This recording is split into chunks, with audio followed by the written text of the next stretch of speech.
Oke teman-teman investor, selamat datang. Pernah nggak sih mikir sebelum kita menaruh uang di sebuah perusahaan, gimana caranya kita intip dulu kondisi di dalamnya? Nah hari ini kita akan melakukan general check-up finansial, layaknya seorang dokter untuk memahami kesehatan sebuah bisnis sebelum kita memutuskan untuk berinvestasi. Sering kan pas buka laporan keuangan, isinya angka semua, istimanya aneh-aneh bikin pusing duluan? Tenang, Anda nggak sendirian kok. Kebanyakan orang juga merasakan hal yang sama. Tapi gini, coba deh kita ubah cara pandangnya. Anggap saja dokumen tebal ini bukan ujian, tapi sebuah peta harta karun yang menceritakan perjalanan keuangan sebuah perusahaan. Nah, peta yang mau kita bedah bareng-bareng hari ini adalah milik Yana Prima Hasta Persada, atau biar gampang kita sebut YPAAS ya. Yuk kita mulai petualangannya. Oke, pertanyaan pertama dan yang paling krusial dari semuanya. Dari semua operasional bisnisnya, perusahaan ini sebenarnya untung atau enggak sih?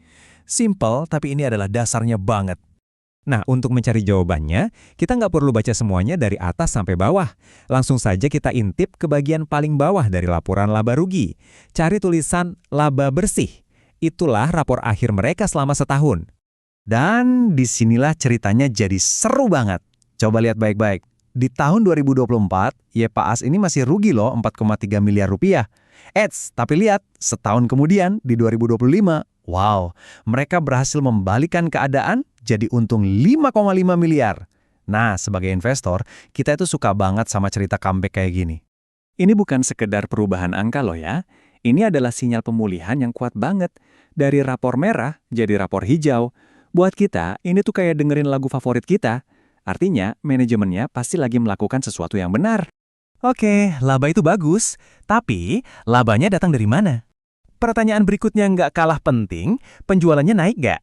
Soalnya penjualan yang tumbuh itu ibarat bensin untuk mesin perusahaan. Tanpa itu ya nggak bakal jalan jauh kan? Di tahun 2025, total penjualan YPS berhasil mencapai 362,4 miliar rupiah. Anggap saja angka ini adalah denyut nadi perusahaannya. Makin kencang dan stabil denyutnya, ya artinya makin sehat dia. Dan kerennya, denyutnya memang makin kencang. Penjualannya naik dari 344 miliar di 2024 menjadi 362,4 miliar di 2025. Mungkin naiknya nggak seperti roket, ya, tapi ini adalah pertumbuhan yang solid dan sehat.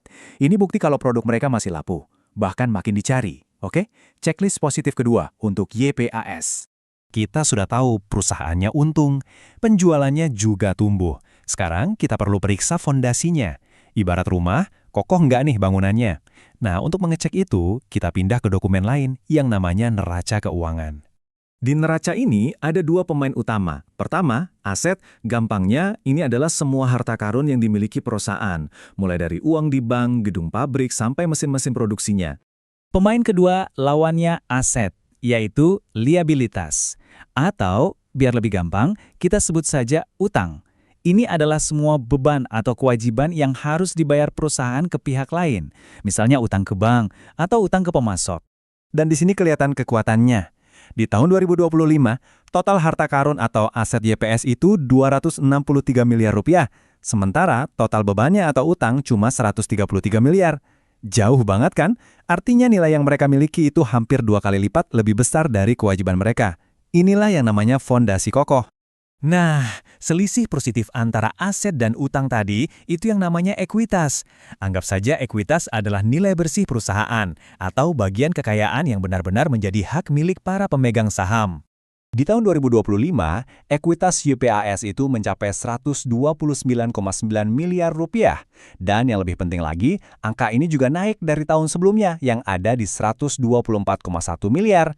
Jadi bukan cuma perusahaan ini untung, tapi nilai bersih yang menjadi hak pemegang saham juga ikut bertambah. Wah, ini sinyal positif ketiga yang sangat kuat.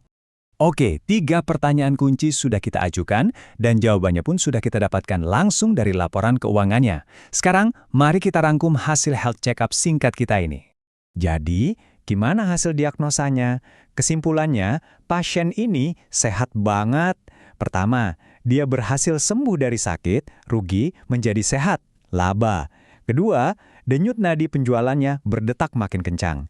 Ketiga, fondasi tulangnya, aset, jauh lebih kuat dari bebannya, utang. Dan terakhir, nilai bersihnya terus bertumbuh. Lengkap.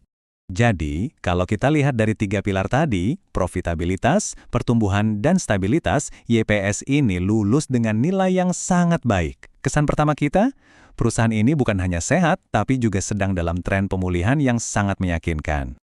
Tentu saja, ini baru langkah awal, baru pemeriksaan umum. Analisis singkat ini memberi kita lampu hijau untuk melihat lebih dekat. Pertanyaannya sekarang untuk Anda. Dengan informasi positif ini, apa langkah Anda selanjutnya? Apakah ini saatnya untuk menggali lebih dalam tentang bisnis, manajemen, dan valuasi YPAS? Jawaban dari pertanyaan itulah yang akan memulai perjalanan investasi Anda yang sesungguhnya.